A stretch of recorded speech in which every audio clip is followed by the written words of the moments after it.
When it comes to mini racks, the main hardware is usually the easy part. You probably already know which switch, mini PC, storage device, or other hardware you want to put inside of yours. The harder part is everything around the hardware. How do you add a UPS that actually fits? How do you handle cooling, power distribution, patching, cable management, local displays, or remote access without turning the whole thing into a pile of adapters and cables? That's what I wanted to figure out. I went looking for accessories that were either mini rack native, meaning they were actually made for a 10-inch rack, or non-native products that I could adapt without doing a bunch of extra work. There are a few exceptions because some categories still don't have good native options, but wherever possible, I tried to use products that were actually built with a 10-inch rack in mind. And yes, you can 3D print almost everything for a mini rack, but not everyone has a 3D printer, not everyone wants to 3D print brackets themselves, and sometimes you just want something made of metal that you can buy, bolt in, and be done with. So I collected everything from fans, patch panels, displays, screws, lighting, and power accessories to some bigger items like a UPS and a 4-port network KVM, and I built it all into this 12U rack. Some of these products were sent to me after I reached out to companies for testing. This video is not sponsored and none of these companies had any input to what I'm saying, and I also purchased quite a bit of these products myself. Before getting into the accessories, I started by putting this rack itself together. For this build, I'm using the DeskPi RackMate T2 12U. It's a really nice rack and I like that this one comes in black. Most of my previous mini rack builds have been smaller, so this was my first time using the larger 12U model. It gives you a lot more room, but otherwise, it's the same idea. The construction feels premium. The metal frame is solid and the finish is matte, and the acrylic side panels look really good. Acrylic scratches easily, which is normal, so I left the protective film on until I was almost finished assembling the rack. The top panel is also acrylic with plenty of ventilation. Peeling the protective film off that panel might be the least satisfying peel of all time. The bottom is a sheet metal panel that helps tie the whole thing together, and there are 2 handles on top. The handles are actually pretty useful because the rack can get pretty top heavy once it's loaded up. The rack also comes with a few useful accessories, including shelves, vented panels, solid blanking panels, and a half-U network patch panel. I really like the rack, but I do have one complaint: the number of screws included. I ran out. At minimum, I think a premium rack like this should include enough screws to mount something in every rack unit. I know that sounds like a small thing, but people buying something like this usually care about how the finished rack looks. Mixing screw styles, finishes, and lengths makes the whole thing feel less polished. While we're on the topic of hardware, this rack doesn't use the same mounting hardware as a typical full-size square hole server rack. Large racks usually use M5 or M6 screws and cage nuts, but this RackMate uses pre-threaded 1032 holes. That means the stainless M6 screws and cage nuts that I use in my large rack won't fit here. And if you're thinking of using rack studs, forget it. Rack studs replace cage nuts in square hole racks, and there aren't any square holes here. I actually made this mistake more than once. On my last 2 rack builds, I thought I could use rack studs and then remembered I was dealing with pre-threaded rails. It's obvious when you're looking directly at the rack, but if you're planning it from memory and you're used to full-size 19-inch racks, it's easy to overlook. I do wish there was a 4-post mini rack with square holes. That would let me reuse the same cage nuts, screws, and rack studs I'm already using in my 19-inch rack. And I also think there's an opportunity for rack studs or something similar made specifically for mini rack. But there are still plenty of universal rack accessories that carry over. D-rings, Velcro, short patch cables, and some of the other things we'll get into later work really well in a mini rack. Once I got the rack fully built, one of the first things I wanted to change was the feet. But the mounting holes on the bottom of the RackMate are M4. Eventually, I found these teeny tiny M4 casters.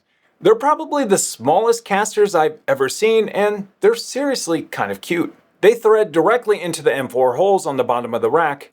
I think the orange wheels look good, and they make it really easy to roll around and rotate on the desk. I thought this would mostly be cosmetic, but after several hours of building it, I was really glad I installed them. Instead of moving myself around the rack, I could just rotate it and bring the side I needed towards me. And if you're worried about your rack sliding away, I thought of that too. I also picked up these oversized rubber furniture caster cups.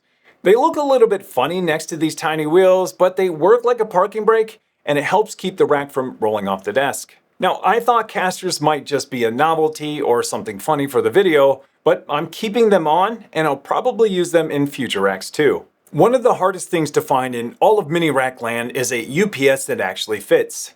This Triplite 600VA UPS from Eaton is the closest thing I found to a mini rack size UPS. It's small and lightweight, but there's one catch.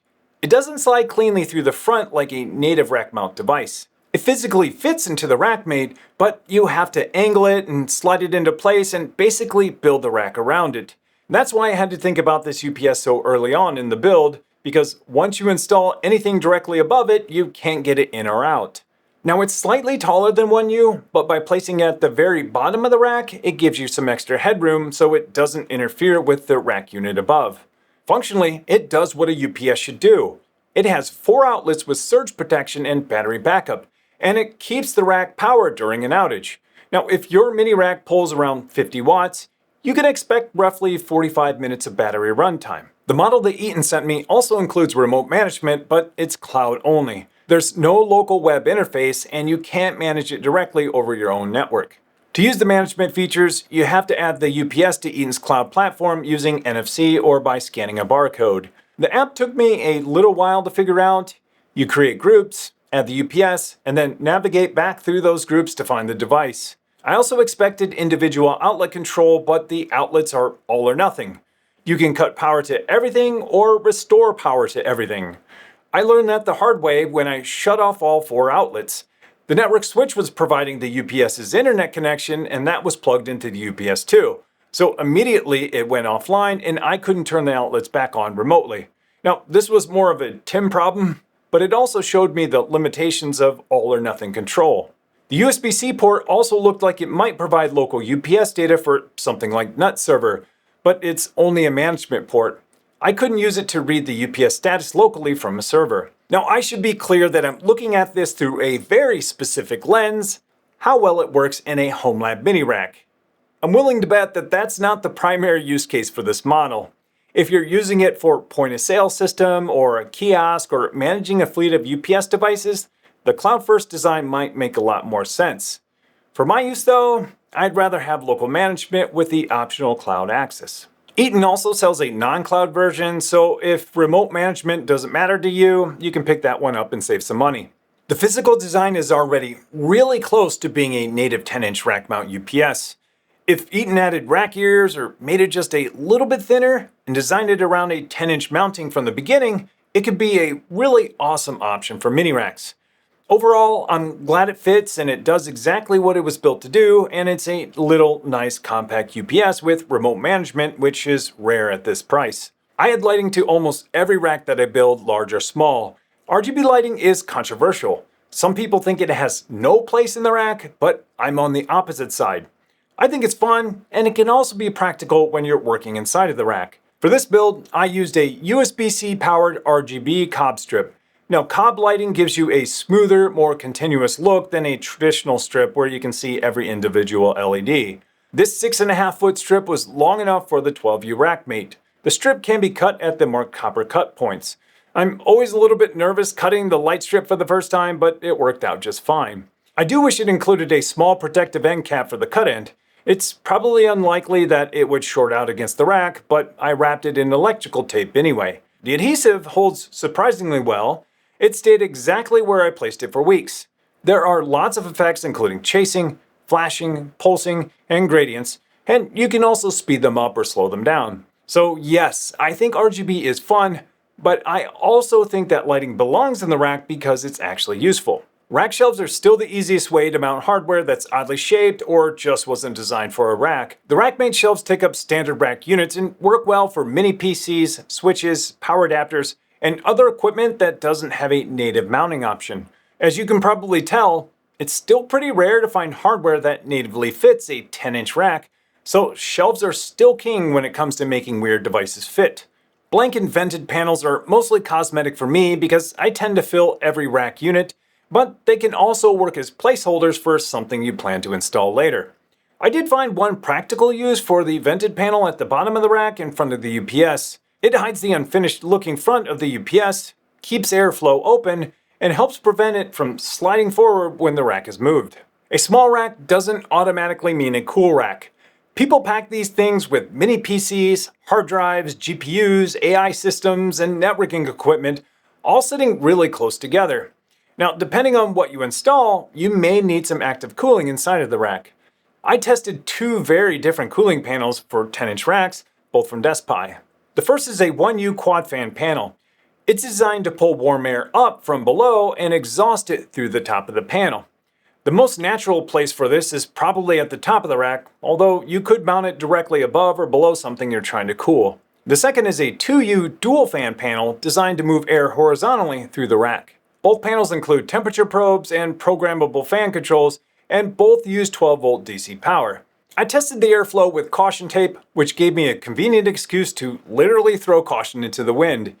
The fans don't move a ton of air, but they can still help when they're placed close to a device. Now, I wouldn't expect either panel to cool an entire rack unless it's positioned really well, or the rack is sealed up more like a traditional PC case. The LCD interface took me a little while to figure out. It uses terms like fan grade, open temperature, and closed temperature, and I assume open meant the temperature where the fans turned on, and closed meant where they turned off. But getting it to work the way I expected was a little bit confusing. Now, I'm sure once you figured it out, you'll set it once and forget it. The 2U panel also seemed to blow air in the wrong direction for front mounting. It made more sense to me when I mounted it in the rear and used it as an exhaust panel.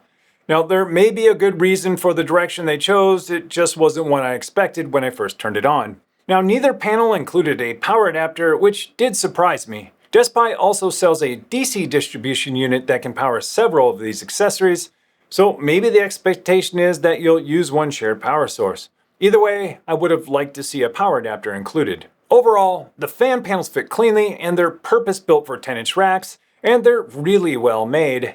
I just wish they moved a little bit more air and had controls that were a little bit easier to understand. The RackMate 12U includes a half-U patch panel, which is useful because it leaves another half-U available. The problem with half-U accessories is alignment. Two half-U accessories don't always cleanly add up to one rack unit. In my build, the patch panel and the half-U shelf didn't line up perfectly and ended up taking up slightly more than one rack unit. That meant I had to shift everything else around a little bit. The included patch panel is compact, but using it alongside the matching half-U shelf feels a little bit awkward. I could see mounting the shelf further back, but stacking the two doesn't leave you with much room to work with. I also tested a full 1U 12-port blank keystone from Sokov. I'm probably not pronouncing that correctly, and I'm not going to pretend that I am. It includes space for labels and supports more than just Ethernet. I used their slim Ethernet keystones and those fit perfectly. The full 1U panel feels less cramped, and it doesn't leave you with a leftover half-U and gives you more flexibility for mixed connectors. So if you're okay with giving up the full rack unit, I'd lean more towards something like this. Now, one accessory that I never seriously considered before was D-series connector panels. These use standardized openings that can accept couplers for Ethernet, HDMI, USB-A, C, XLR, BNC, coax, and a bunch of other connections. That gives you an easy way to bring ports from the devices to the front of the panel. I installed USB-A, USB-C, and HDMI modules. You could also standardize on one connection type, like USB-C, and then use adapters for USB-A when you need them. Now, I think this whole idea is really cool. I've never used D-series panels before, but after trying one, I'll probably use them in future builds, even if I end up mounting one in the back. Being able to bring HDMI and USB ports to the front makes connecting devices so much easier than digging behind everything. Now, the finished panel, I think, looks so clean, and it gives the front of the rack a much more polished look, and it opens up some interesting ways to connect to KVM in a display that I'll get to a little bit later. So once you have several machines installed in the rack, you may need to access them remotely, possibly even before the operating system is booted, or when the machine is otherwise unreachable through software. That's where a KVM becomes useful. A traditional KVM lets you share a keyboard, mouse, and video across several machines. A network KVM lets you do the same thing, but remotely through a browser. And this GL.iNet Comet X is one of the most complete KVMs I've ever tested. I can easily say that this thing is awesome. Honestly, it feels like GL.iNet took a bunch of things I've asked for in previous KVM videos and put them all into one box, and then added a few other surprises.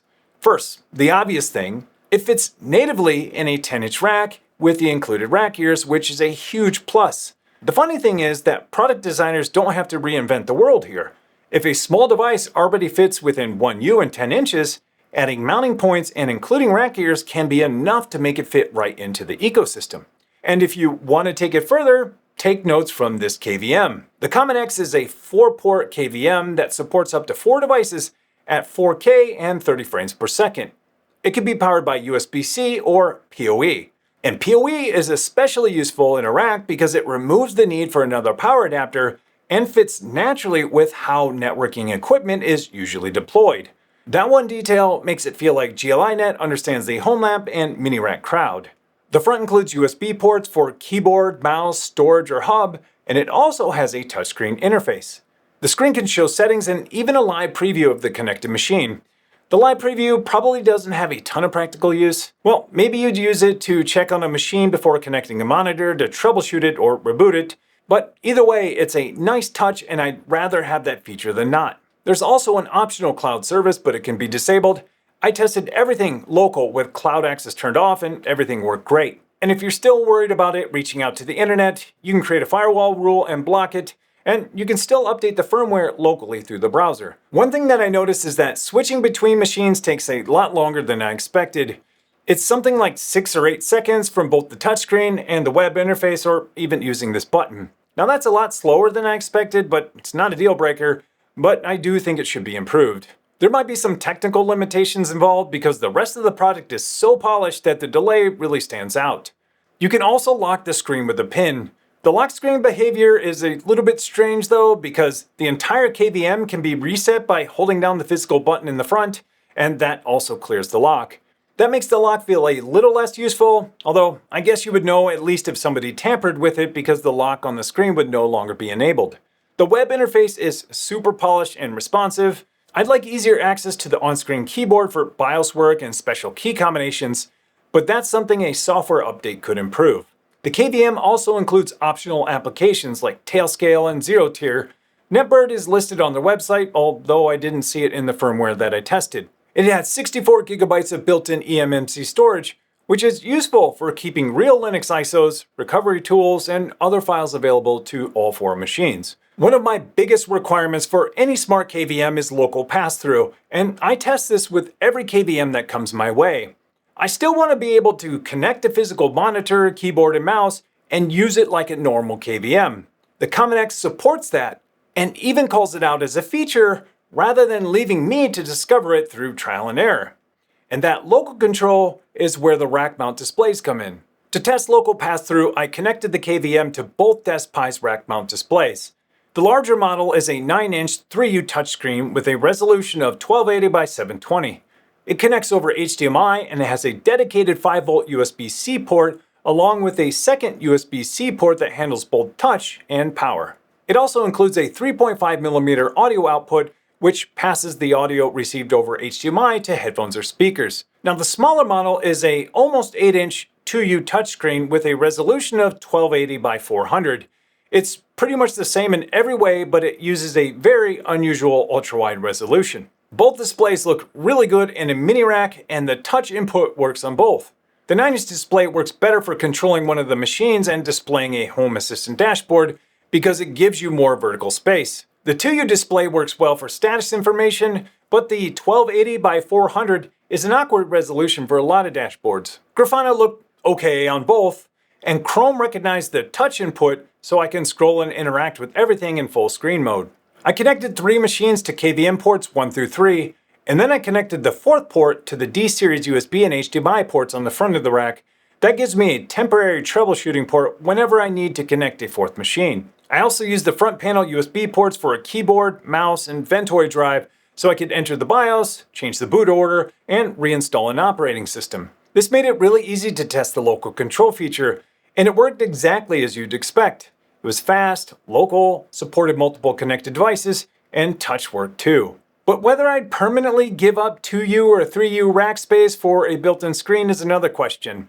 Now, these are both really nice LCD screens, and they look great in the rack. I'm just not sure personally I want to sacrifice that much space for a display. I often prefer a portable USB-powered ASUS display. I can connect it to the rack when I need and then take it with me afterwards and then use it with my laptop or something else. And also, it costs about the same. I intentionally left power towards the end because it became one of the hardest parts of the rack to solve cleanly.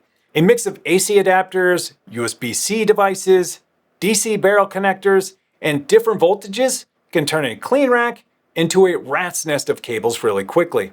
I tried to find one power standard that could handle everything, but there really isn't a universal solution. Instead, there are several different ways to make the power setup cleaner depending on what you're trying to run. The simplest approach is a 10-inch AC PDU.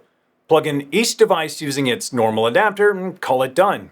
Now this PDU only has 4 outlets, but that's as many as you can fit across a 10-inch rack. Large wall adapters can block the outlets next to them, and instead of buying a PDU with built-in extension cords, I prefer the short 3-inch outlet saver extension cords. They move the bulky adapter away from the PDU, free up the neighboring outlets, and they're cheap and pretty versatile. I use them in my full-size rack and around my office. I mounted the PDU behind the UPS facing outward. That let me hide several cords in the same space as the UPS while still keeping the outlets accessible. I reused these standard rack D-rings from my larger rack, and since mini racks still use standard rack unit spacing, they fit perfectly and worked out really well. I used 2 of them to create a vertical cable channel and then secured the cable bundles with Velcro. A roll of reusable Velcro is one of the most useful things you can buy for any rack build. It's cheap, easy to cut, and easier to rework than zip ties, and you can use it over and over again. So my first instinct was to convert as many devices as possible to USB-C.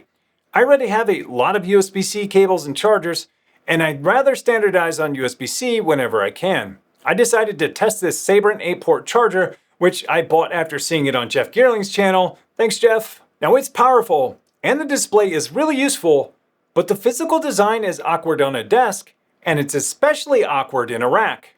When it sits flat, all of the cables shoot upward and outward like a sprinkler, which just seems kind of weird to me. Sure, you can mount it on the wall, but that doesn't really help me inside of a rack. I'd much rather see a flatter design with all of the ports arranged on one side and the display on top.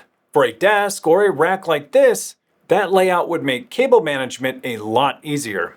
So for this rack, a more conventional GAN charger fit better because the ports were arranged in a way that made cable routing much easier. Now with multi-port chargers like these, you'll want to pay attention to how the wattage is advertised. A large number on the box may only represent the total across every port and not what any single port can deliver. You're not going to power a 200-watt laptop from one port just because the charger says 200 watts somewhere in the product specs, so make sure you know exactly how much power each port can actually provide before you buy it. To make sure you're getting the power you expect, a USB power meter is useful for checking that USB power delivery has negotiated correctly and for seeing the actual voltage, current, and wattage. While looking into different ways to power everything, I also came across this U-Green 240-watt USB-C cable with a small display built into the connector. Now, it's not a replacement for a proper meter, but it gives you a quick look at the approximate power draw without needing a separate tester.